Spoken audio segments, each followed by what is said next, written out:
محترم ڈاکٹر اسرار احمد رحمہ اللہ کے ساتھ جو میرا پہلا تعارف ہے میرے والد صاحب کے تھرو ہوا تھا۔ میرے والد صاحب مولانا محی الدین لکھوی رحمہ اللہ، ہم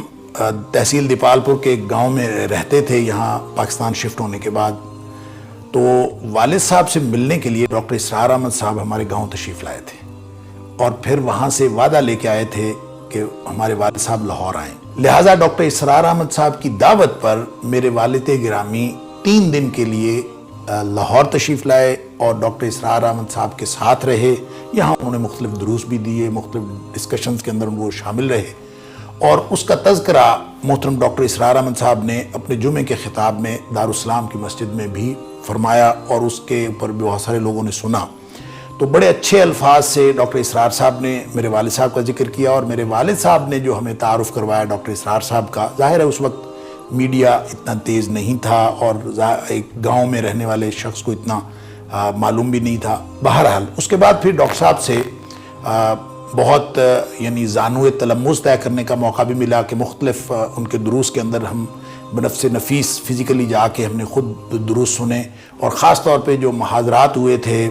جنا ہال کے اندر، تو ہم پوری بس یہاں پہ یونیورسٹی میں اس وقت میں اسٹوڈنٹ تھا، تو ہم پوری بس لے کے جایا کرتے تھے۔ 5 دن شاید محاضرات تھے، اور 5 دن ہم نے وہ سارے محاضرات بھی اٹینڈ کیے تھے۔ تو یوں ڈاکٹر صاحب سے ایک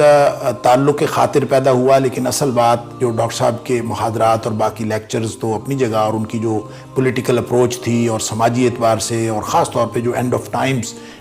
جو کتاب الفتن کے حوالے سے ڈاکٹر صاحب کا ایک اپنا حالات کا تجزیہ تھا، اور جیو پولیٹیکل سچویشن کے اوپر بھی ان کی بڑی گہری نگاہ تھی۔ لیکن میرے خیال میں جو ان کی سب سے بڑی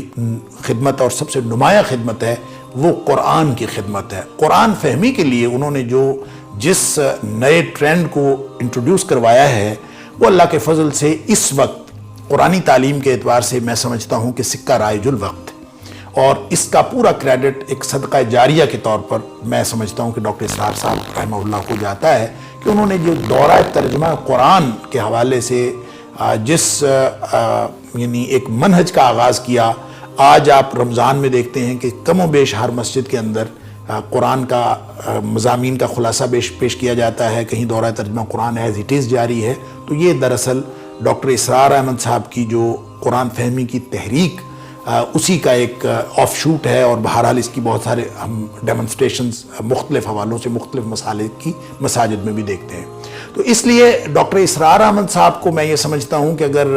یہ بر صغیر کے اندر دورہ ترجمہ قرآن کی روایت کا بانی قرار دیا جائے تو یہ بے جا نہ ہوگا۔ ان کی تنظیم اسلامی ظاہر ہے ان کے پولیٹیکل ویژن کی عکاس ہے، اور اس پولیٹیکل ویژن کو امپلیمنٹ کرنے کے لیے انہوں نے اپنی جماعت کو بنایا، اور وہ جماعت آج کے اس پرآشوب دور میں اور انتہائی نامساعد حالات میں، جو بھی آپ ملکی اور بین الاقوامی سطح پر حالات کا شکوہ کر لیں یا حالات کا تجزیہ کر لیں، بہرحال ایک اندھیرے میں چراغ ثابت ہوئی ہے، اور آج تک یہ چراغ اپنی روشنی پھیلا رہا ہے۔ ہماری دعا ہے کہ یہ چراغ روشنی پھیلاتا رہے، اور یہ لوگ کچھ نہ کچھ لوگ ہر جماعت میں ہوتے ہیں۔ میرے والد صاحب رحمۃ اللہ علیہ فرمایا کرتے تھے کہ ہر دور میں ہر جماعت میں کوئی نہ کوئی ایسے لوگ ہوتے ہیں جو اللہ والے ہوتے ہیں۔ ان لوگوں کو ڈھونڈنا چاہیے اور ان کے ساتھ جڑ جانا چاہیے، اس لیے کہ ان کے ساتھ اللہ کی مدد بھی ہوتی ہے،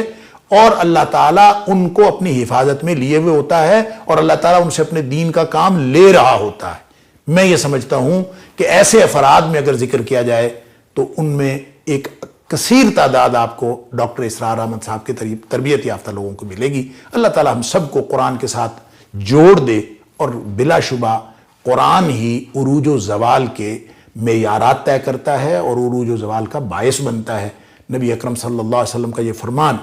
تازہ کر لیجئے ذہنوں میں کہ آپ نے فرمایا تھا کہ ان اللہ تعالی یرفع بہذا الکتاب اقواما ویضع بہ آخرین، کہ اسی کتاب کے ذریعے سے بہت سارے لوگوں کو، بہت ساری اقوام کو عروج ملتا ہے، اور بہت ساری اقوام زوال کا شکار ہو جاتی ہیں۔ ڈاکٹر اسرار احمد رحمہ اللہ نے ہمیں یہ سبق نہ صرف یاد کروایا بلکہ عملی طور پر اس کے بہت سارے مظاہر ہمارے سامنے چھوڑے۔ اللہ تعالیٰ ان کی حسنات کو قبول فرمائے، اور اللہ تعالیٰ ان کی سیئات سے درگزر فرمائے، اور جنت الفردوس کے اندر ان کو اعلیٰ مقام عطا فرمائے۔